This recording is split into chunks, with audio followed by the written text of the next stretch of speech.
He was America's sweetheart, adored by millions, and carrying a secret so dangerous. His own studio paid to keep it buried. Hollywood built a dream factory. Perfect faces. Perfect lives. Perfect marriages. But behind the velvet curtain, hundreds of actors lived in silent fear. Not of flopping at the box office, but of being exactly who they were. Being gay in the golden age of Hollywood wasn't just career suicide. In many states, it was a criminal offense. Studios hired fixers. Publicists arranged fake romances. And the actors? They smiled for the cameras, and quietly broke apart inside. Today, we're pulling back that curtain. These are 30 actors who carried that weight, some to the grave, some until society finally caught up with them. And trust me, number 12 will completely change how you see one of the most iconic TV shows ever made. We'll start with a man whose name is synonymous with pure masculine charm, and whose truth was the worst-kept secret in all of Tinseltown. Gene Kelly. The man who made dancing look like the most masculine thing a human being could do. Singin' in the Rain. An American in Paris. The very definition of the all-American leading man. 3 marriages to women. A jawline built for close-ups. And a smile that sold 1 million movie tickets. But behind that relentless perfectionism. And it was relentless. Co-stars described rehearsals with Kelly as borderline military. Was a man who kept the doors of his personal life triple locked. Whispers circulated throughout Hollywood for decades. Close friendships with certain male colleagues that went beyond professional admiration. Relationships that those inside the studio walls quietly acknowledged and publicly denied. Kelly never addressed a single rumor. Not once. He took his full truth with him when he died in 1996. But those who knew him best have always suggested the real Gene Kelly was far more complicated and far more human than the image he projected on that rain-soaked street. Alec McCowan was the kind of actor that other actors watched and took notes. A titan of the British stage. Celebrated for his Shakespeare. Nominated. Awarded. Revered. And within the theater community, his sexuality was never really a secret at all. Those who worked alongside him knew. Directors knew. Fellow actors absolutely knew. But the public? The public got the performance. Always. McCowan lived in an era where being openly gay could strip a man of everything he'd spent decades building. So he made a quiet calculation. Career over candor. And he kept it. He passed away in 2017. Respected, celebrated, and private to the very end. A man who belonged entirely to the theater. And shared very little else. Ben Piazza never quite got the lead roles he deserved. You've seen him. The Blues Brothers, the Bad News Bears. Always the reliable supporting presence, never the name above the title. And in Hollywood circles, people had theories about why. Piazza was gay. Those closest to him knew it. His long-term relationship with a man named Wayne Tripp remained completely invisible to the outside world. By necessity, not by choice. The industry of the 1970s had very little room for openly gay men in leading roles. So Piazza played the game, kept quiet, and took what work he could get.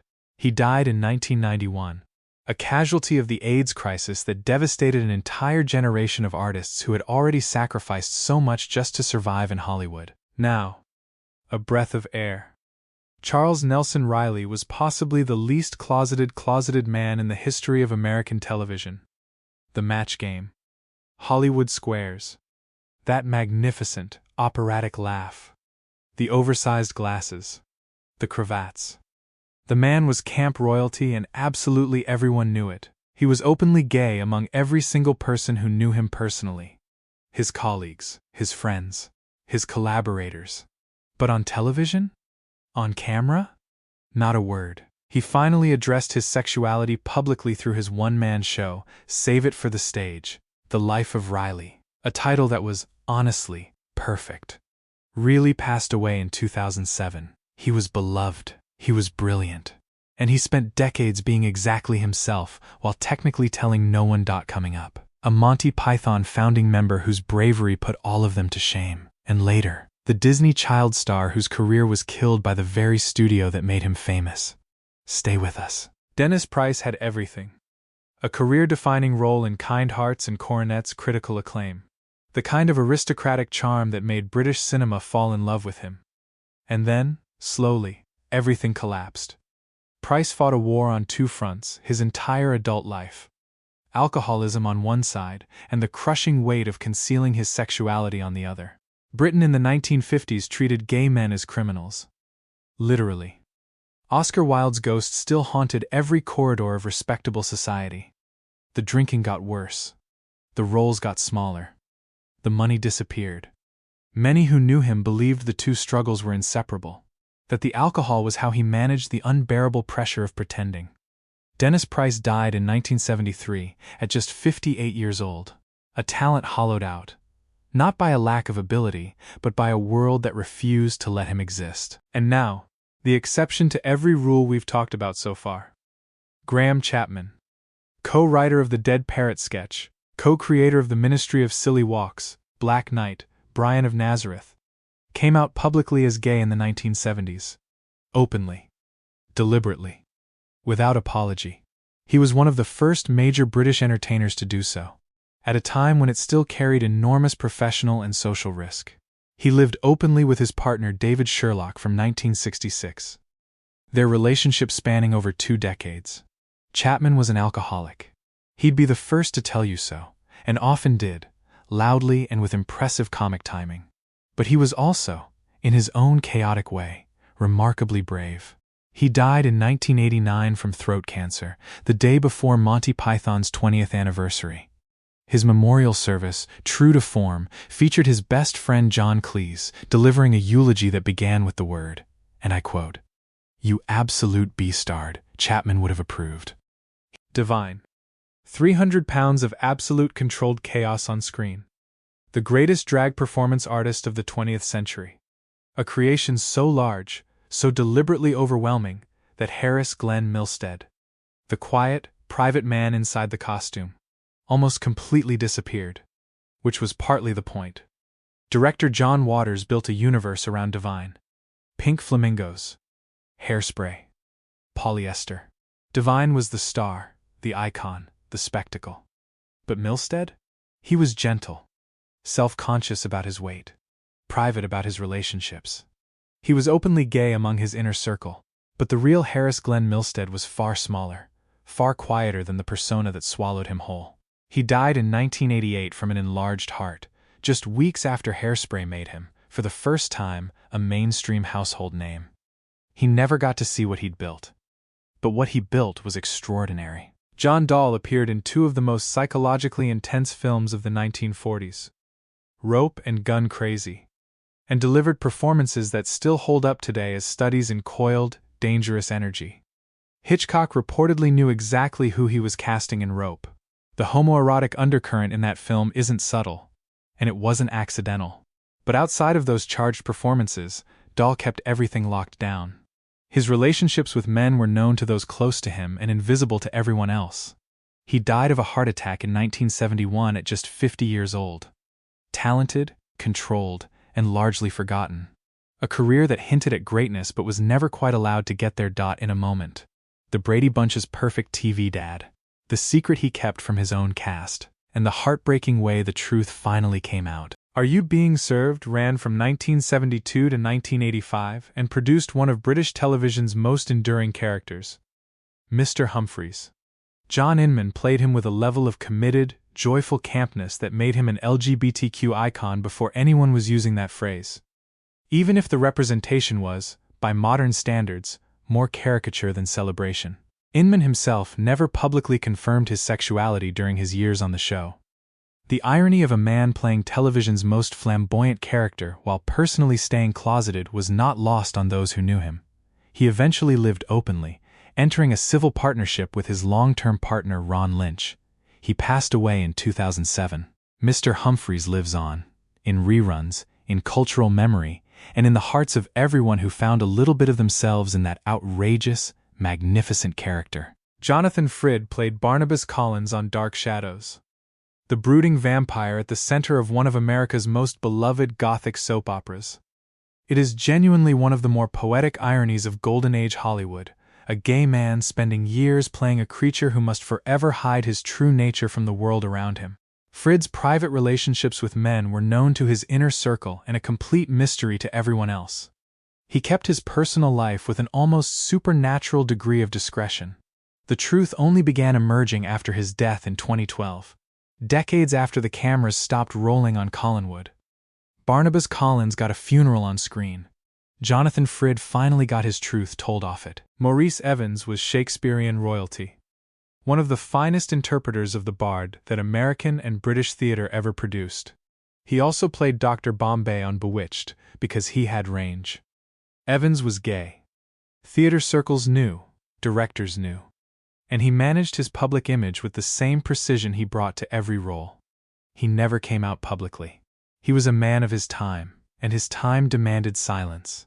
He passed away in 1989 with his Shakespeare intact, his legacy secure, and his private life exactly as private as he'd always kept it. Here's number 12. And if you've been watching to this point, this one matters. Michael Jeter won an Emmy for Evening Shade. Broke hearts in the Green Mile. Made you laugh and then made you cry, sometimes in the same scene. He was gay. And he was HIV positive. In his later years, Jeter became one of the very few working Hollywood actors willing to speak candidly about living with HIV. Not in abstract terms. Not carefully. Directly. Personally. Honestly. In an industry where that admission could still, even in the late 1990s, cost a man his career, Jeter talked about it anyway. He was the kind of actor who poured something real into every role. Turns out, the realness wasn't accidental. He passed away in 2003, from complications following an epileptic seizure. He was 50 years old. He deserved so many more years, and so many more roles. Richard Deacon played Mel on The Dick Van Dyke Show. The perpetually exasperated, perpetually lovable network executive who became one of television's great supporting characters. Off-screen, Deacon was unmarried, private, and careful. His sexuality was known in industry circles, and completely invisible everywhere else. He made a choice that thousands of gay men in his position made. Give the audience the performance, protect the private man, survive. He passed away in 1984. No scandal. No revelation. Just a quiet, controlled life. And a television legacy that made people happy for decades. Sir Michael Redgrave was the patriarch of the most famous acting dynasty in British history. Father to Vanessa. Father to Corin. Grandfather to Natasha and Jolie Richardson. He was also bisexual. And the complexity of that fact colored every relationship in his life. Married to actress Rachel Kempson for decades, Redgrave maintained the image of a distinguished family man while quietly conducting relationships with men throughout his life. It was an open secret in the theater world. His own children, later in their lives, spoke about their father's struggles with his identity. The internal war between who he was and who he was expected to be.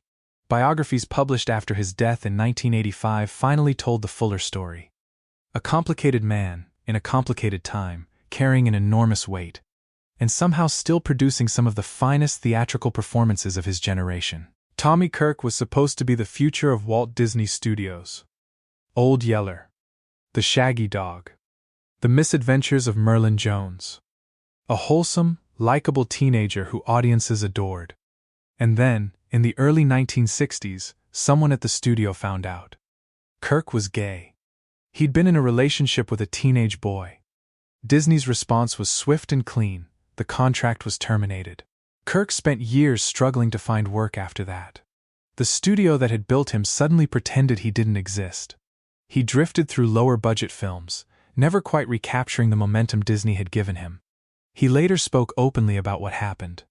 Not with bitterness, but with a kind of tired clarity about what the industry had been willing to do to protect itself. Tommy Kirk passed away in 2021. He was 79 years old, and in his final decades, he was free. Finally, completely free, to be exactly who he'd always been. Gomer Pyle. Golly. Jim Nabors was one of the most genuinely lovable presences in American television history. That voice, sweet, bumbling, earnest, made Gomer Pyle one of the most beloved characters of the 1960s. And for most of his career, Nabors lived in silent terror that the truth about his sexuality would destroy everything.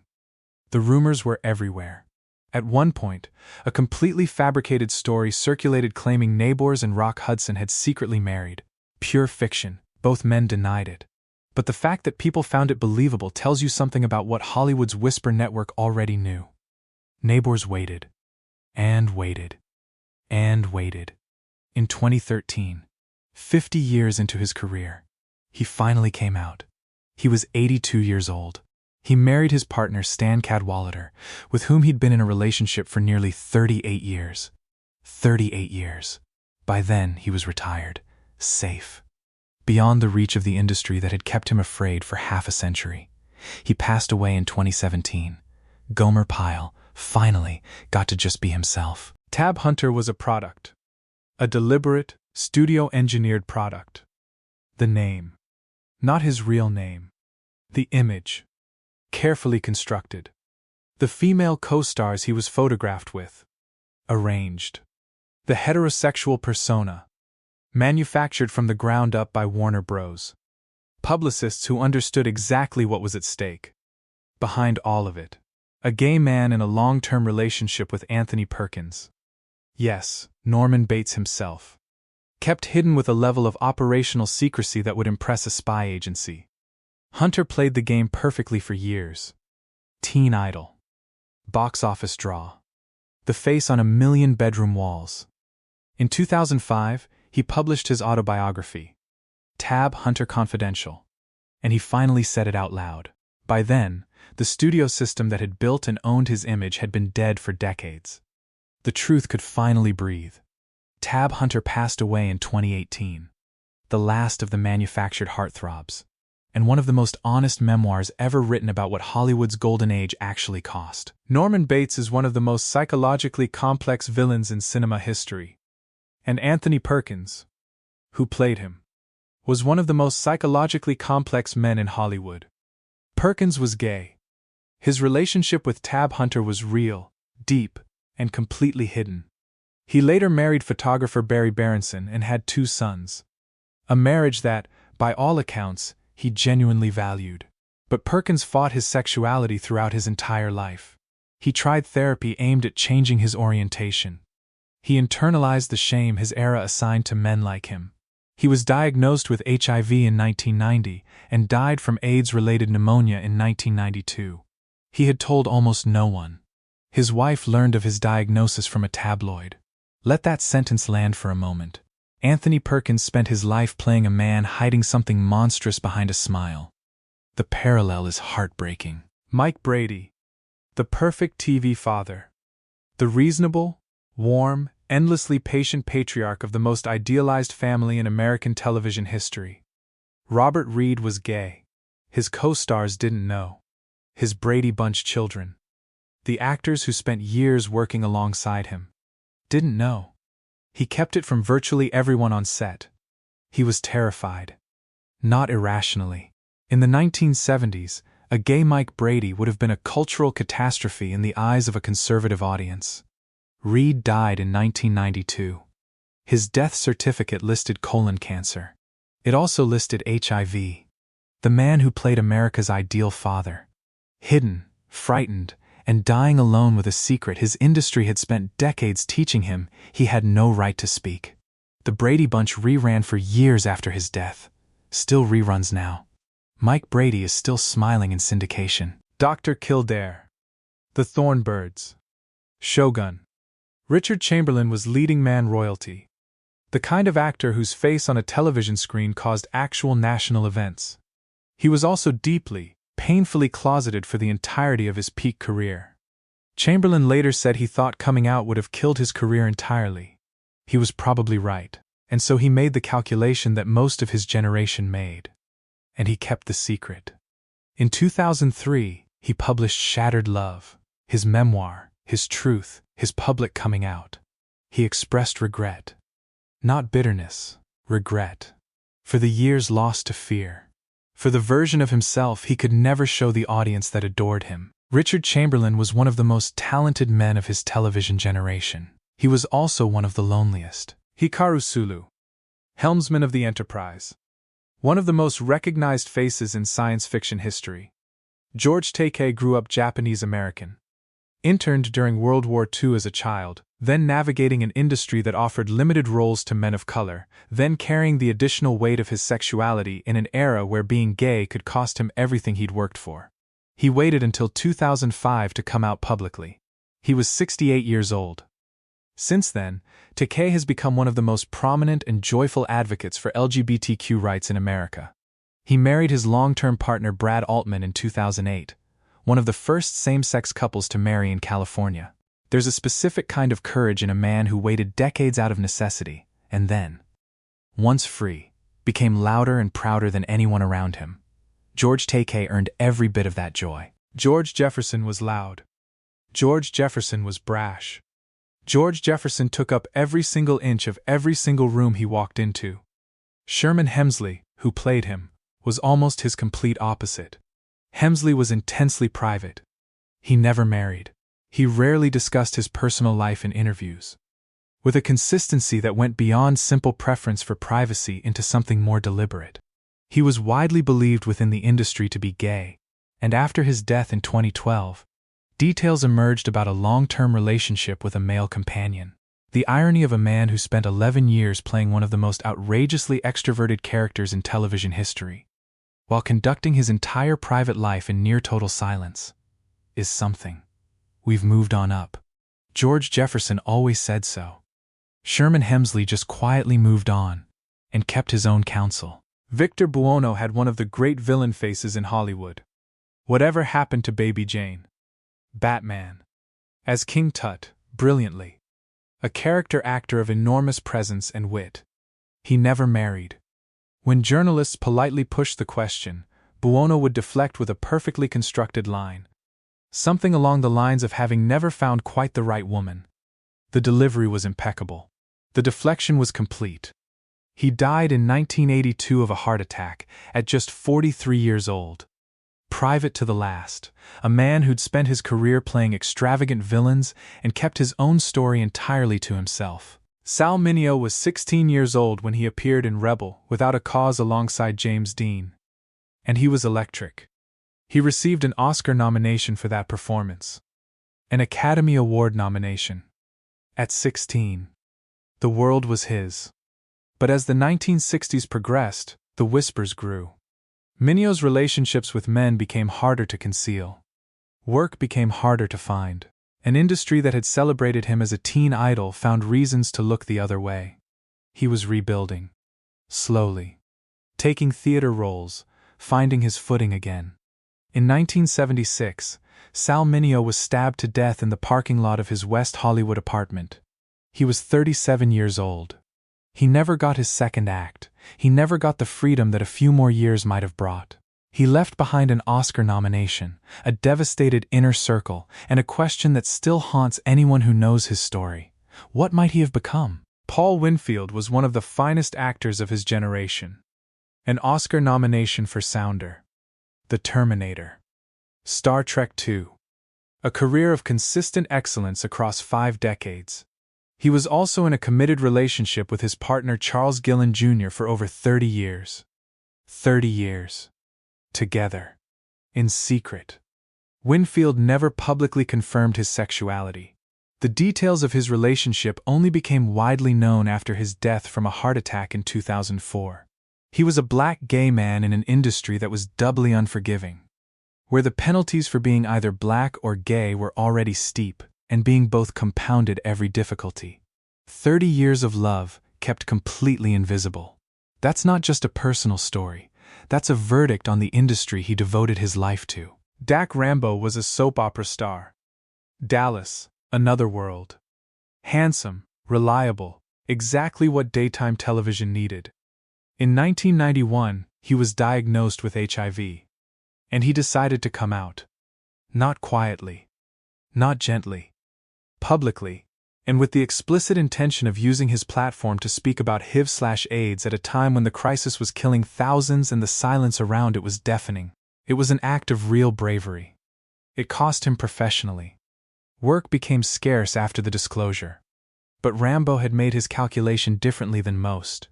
He passed away in 1994.